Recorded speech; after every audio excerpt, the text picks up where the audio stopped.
We are kicking off today with the latest news regarding Vince McMahon as the situation between him and John Laurinaitis has become tense after Laurinaitis got himself legally off the hook in the Janelle Grant trafficking lawsuit.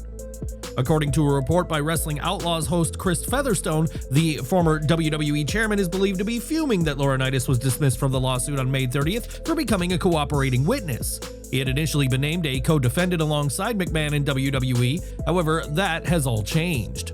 Judge Sarah F. Russell dismissed Laurinaitis from the case with prejudice, meaning the claims against him cannot be refiled. What has reportedly angered McMahon the most is the fact that Laurinaitis is now cooperating with Grant's legal team. Featherstone revealed that he got his hands on a private text message from someone who had a direct relationship with McMahon, revealing that he had seen the situation as a betrayal. This is especially true regarding the confidential agreement Laurinaitis supposedly violated when deciding to cooperate. McMahon also felt blindsided, according to the text, as he felt Laurinaitis wasn't being loyal during what is said to be one of McMahon's most crucial, high-stakes legal battles. However, while McMahon might have lost Laurinaitis' support and help, there are reportedly a lot of powerful people on his side heading into this. The belief is that McMahon is quietly strategizing and looking to influence things behind the scenes. McMahon and WWE want the case to go into arbitration as they believe the 2022 NDA agreement that Janelle Grant signed should allow that to happen. However, limited discovery has been allowed to proceed, with WWE and McMahon having until June 13th to file their motion, making this an important week for the case.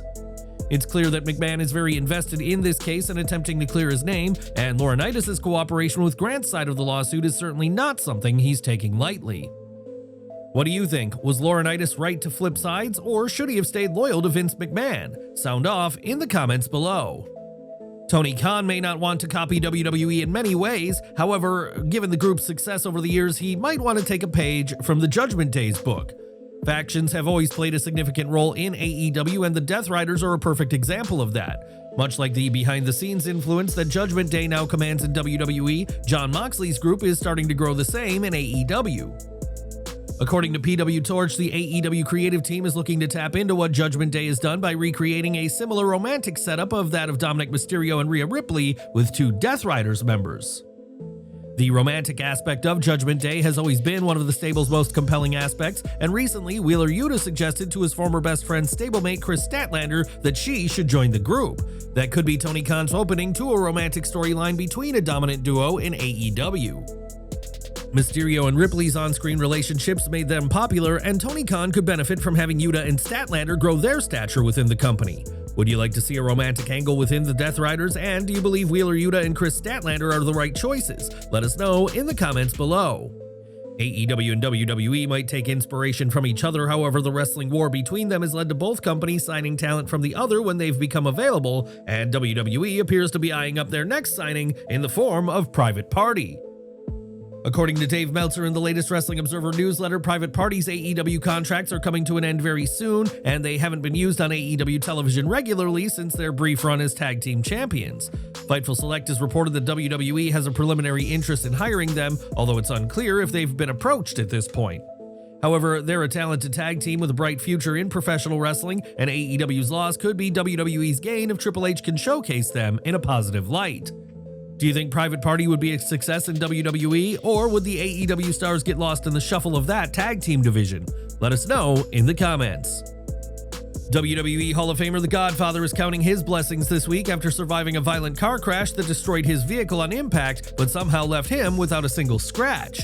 The legendary superstar shared on Facebook that the accident occurred shortly after a signing appearance in West Virginia when the vehicle he was riding in hydroplaned in bad weather conditions and flipped 3 times. Incredibly, both the Godfather and the driver walked away unharmed, with the wrestling icon praising the Ram truck's build and safety features for absorbing the impact and keeping them protected. In a follow-up video message to fans, the Godfather appeared calm and collected, reassuring everyone that he's perfectly fine and still very much in his signature spirit. "We started hydroplaning, we went into a 3-truck roll, but it's going to take more than that to take me out," he said, flashing a smile. "I wasn't driving, but I'm okay. Just bad weather out here in West Virginia. I came out without a scratch, and yes, I'm still smoking." His laid-back delivery and trademark attitude helped ease the concern of fans, many of whom were shaken after seeing the original photo of the demolished Ram vehicle.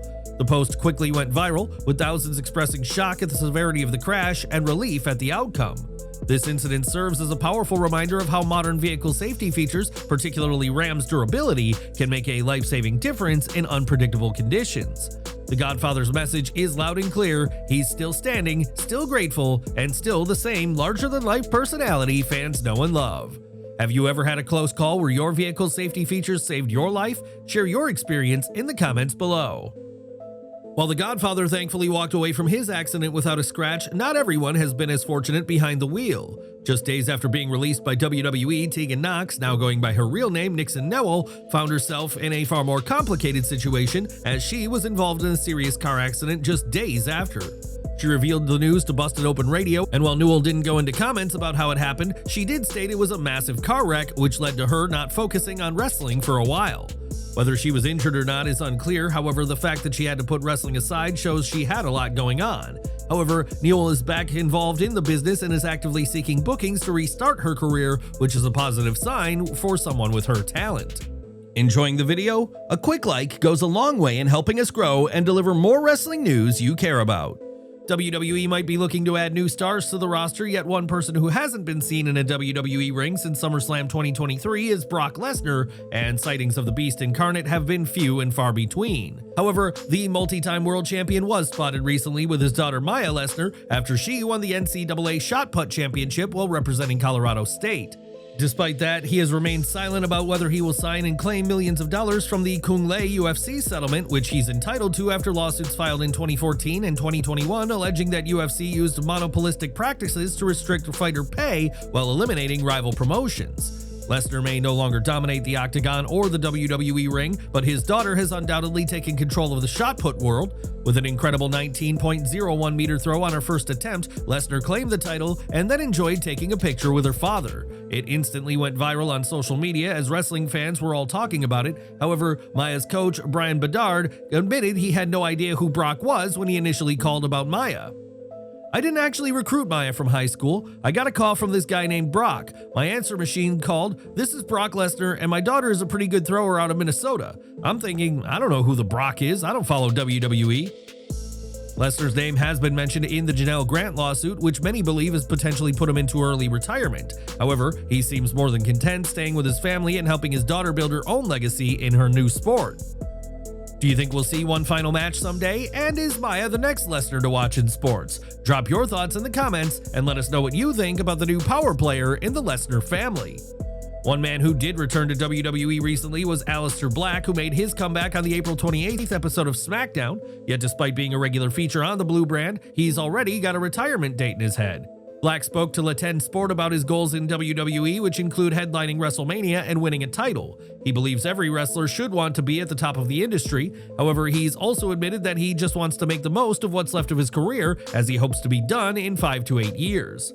Even though Black claimed to be in the best physical and mental shape of his life, he's still got one eye on when he'd like to wind things down. The former AEW star has looked brilliant since returning to WWE and certainly hasn't slowed down with his in-ring work. It's clear that Black wants to push himself during this run, and now all that remains to be seen is whether or not he'll reach his lofty goals in time. What do you think about Aleister Black's goals and timeline for retirement? Do you believe he'll achieve his dream of headlining WrestleMania? Sound off in the comments. In TNA news, Arianna Grace is officially done with the company as the daughter of Santino Marella has come to the end of her run with the promotion, at least for now. Grace, the daughter of Santino Marella, spent most of the year working for TNA during her father's run as the Director of Authority. She faced the likes of Robert Stone and Tessa Blanchard in helping him keep that role. The NXT star appeared at ringside during Marella's match against Stone at Against All Odds, where he maintained his role by getting the win. However, during an appearance on Indy Hartwell's vlog from the event, Grace revealed she's now come to the end of her run with the company. "It's my last day in TNA. I would ball right now, but it would ruin my makeup. I'm trying to keep it together." Grace has wasted no time in getting back to business in NXT as she faced Tyra Mae Steele on the June 3rd episode of the show, which was an NXT debut for her opponent. Meanwhile, Hartwell is still looking to make an impact in the wrestling world following her WWE release, and she's set to fly back to Australia to defend her Renegades of Wrestling women's title. As far as Grace is concerned, the door remains open for a TNA return due to their relationship with WWE, but after getting to work with her father, the focus is now on her trying to make an impact in NXT for herself. Do you think Arianna Grace should return to TNA again, or focus slowly on building her future in NXT? Please share your thoughts and feedback in the comments section below. While there was no dramatic breakup or on-screen farewell, internal reports now confirm what many had been suspecting for weeks: Damage Control has been quietly disbanded behind the scenes. According to Fightful Select, WWE made the decision to phase out the faction as early as May 2025, a move that coincided with Dakota Kai's release from the company. From that point onward, WWE officials instructed commentary teams and on-air talent to refrain from referring to any of the remaining women as part of the group, signaling a clear shift in direction without making it a storyline development. Though WWE has never officially announced the dissolution, the gradual unraveling of Damage Control had become increasingly apparent. Bayley had already shifted toward a solo run, Dakota was no longer with the company, Asuka's been sidelined due to injury, and Kairi Sane also went off television shortly afterward. That left Io Sky as the only active competitor still loosely associated with the group, but even her matches began to move away from the faction's identity. By the time Kairi returned to action, WWE had already moved on, leaving the Damage Control name behind. Even with Asuka now making her return to television, Fightful reports that there are currently no plans in motion to revive the group in its previous form. Internally, WWE views the stable as inactive, and all former members are now being positioned as individuals pursuing separate storylines. However, the door has not been completely shut. Fightful also reports that one source within WWE Creative noted the company is not completely closing the book on Damage Control. If the right creative opportunity presents itself in the future, WWE is open to revisiting the concept, but for now, the group has been shelved indefinitely. Do you believe WWE missed the chance to give Damage Control the send-off they deserved? Or was this subtle exit the right call considering recent events? Let us know what you think in the comments below. Former WWE star Priscilla Kelly, known to fans as Gigi Dolan, made her much-anticipated in-ring return on June 14th at Revolver's Cage of Horrors event. Squaring off against Zachary Wentz, this marked her first match since being released by WWE in May, but things didn't go as planned. Midway through the bout, the action came to a sudden halt when Kelly appeared to suffer a leg issue. Officials quickly stepped in to stop the match, leaving both fans at the arena and online worried it could be a serious injury. However, Kelly later took to social media to set the record straight. In a post on X, she explained that the situation wasn't a fresh injury, but a recurring anatomical condition she's been dealing with her entire life, one that specifically affects her kneecap. My patella came out of place. It does that from time to time. It's an anatomy issue I've had my whole life, and I've managed to always work through it, even sometimes continuing matches after it happens. Kelly emphasized that while the moment was painful, it wasn't unfamiliar territory for her, and she's learned how to manage it in the heat of competition. It's not an injury, it just hurts a good bit and I have to pop it back in place. Now you know. Sorry guys. Though her return was unexpectedly cut short, the former NXT standout's transparency resonated with fans, offering a behind-the-scenes look at the physical toll performers often endure. It's clear that Kelly isn't done yet. This was just a detour, not a dead end. Are you looking forward to seeing Gigi Dolan complete her next chapter in the ring? Let us know in the comments below. WWE releases are always difficult situations, however, they can lead to a lot of other opportunities taking place. That was the case this past weekend when the former Cora Jade made her in-ring return, appearing at Black Label Pro's Have You Heard show on June 14th. Now working under the name of Elena Black, she quickly reminded everyone what she's capable of inside the ring and scored a win against Rachel Armstrong following a devastating DDT to kickstart her life on the indies. Even though Black is wasting no time in getting back into the action, that doesn't make her release any less surprising, as she's been pushed heavily during her run in NXT. Most fans thought she was main roster bound moving forward, however, she told Going Ringside that it was something she thought might happen. I feel like it's always a shock, you know? I feel like everyone at some point in the back of their head, especially there because it's so cutthroat and they are always doing the releases, I feel like it's always in the back of your head, like maybe, but I kind of had a feeling and, you know, when the call comes, there's nothing to do but go out from there. When it comes to most releases, WWE usually cites budget reasons, but behind the scenes, there's often more going on than meets the eye. However, Black isn't ready to decide whether that was the case for her. We don't need to get into all of that, but I feel like there's little inklings here and there, and you know, you get the vibe.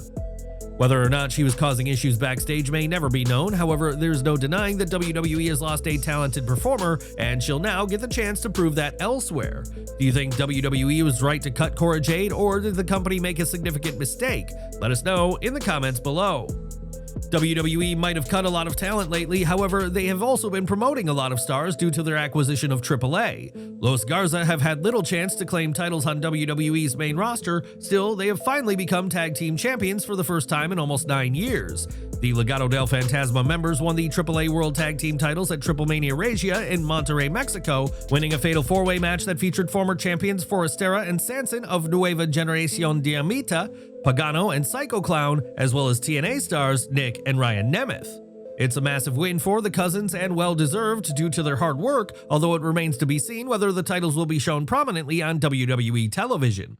WWE's acquisition of AAA has been a hit so far, with many of the Lucha Libre stars appearing on WWE television regularly, while the Worlds Collide event proved to be a hit, and WWE is showing no signs of slowing down with this situation.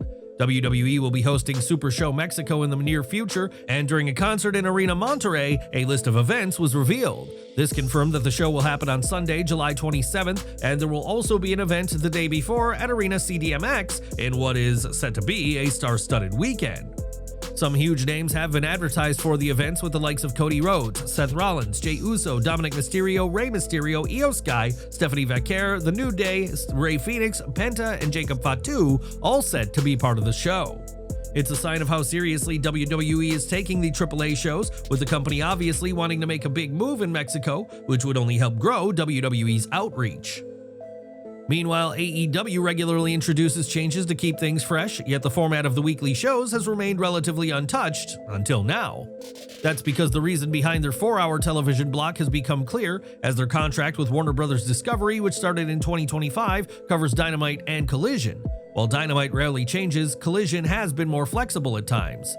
AEW has moved the show to different time slots and even different days due to other programming while attempting to deal with WWE's constant counter-booking tactics. An example is how AEW moved Collision to Wednesday last week, which set up a 4-hour block of pure AEW television for the Fyter Fest special. AEW repeated that for the Summer Blockbuster special as well, and according to Sean Ross Sapp, that's being done at WBD's request. They wanted to see the format change to experiment with AEW's programming and see what works best, as the company is becoming a bigger part of Warner's larger lineup. Do you think moving Collision to Wednesdays is a good idea in the long term, or will 4 hours of wrestling provide burnout? Let us know in the comments below. One woman who is thriving in a WWE ring right now is Alexa Bliss. However, she is sadly going through a tough time in her personal life, as she revealed her cousin Vanessa recently passed away after a battle with cancer. Bliss shared a devastating update on social media, a heartfelt message that focused on Vanessa's spirit and strength in her battle. The message showcases what WWE superstars have to go through while trying to entertain people, and our thoughts go out to Bliss and her family during this tough time. WWE ring announcer Mike Rome has issued a heartfelt plea for prayers after revealing heartbreaking news about his mother's condition. In an emotional message shared on Instagram stories, Rome revealed that his mother is currently in a coma. While he didn't go into specifics about what led to her condition, the Raw, SmackDown, and NXT announcer made it clear just how serious the situation is. He also acknowledged that their relationship had its ups and downs, but emphasized that the love between them has never faded. Rome, who has been with WWE since 2016, is best known for his work in the ring introducing superstars, but fans may also remember his brief moment in the spotlight when he captured the 24/7 championship in 2019, defeating Samir Singh just seconds after Singh had pinned R-Truth.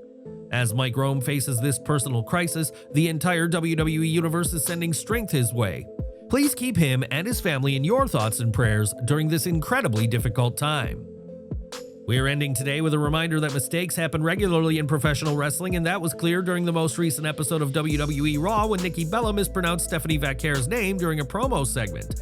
During her latest podcast episode, the Hall of Famer admitted that she was practicing it backstage and even asked Vaquer personally how to say it. However, she ended up second-guessing herself in the moment, which led to her saying it wrong.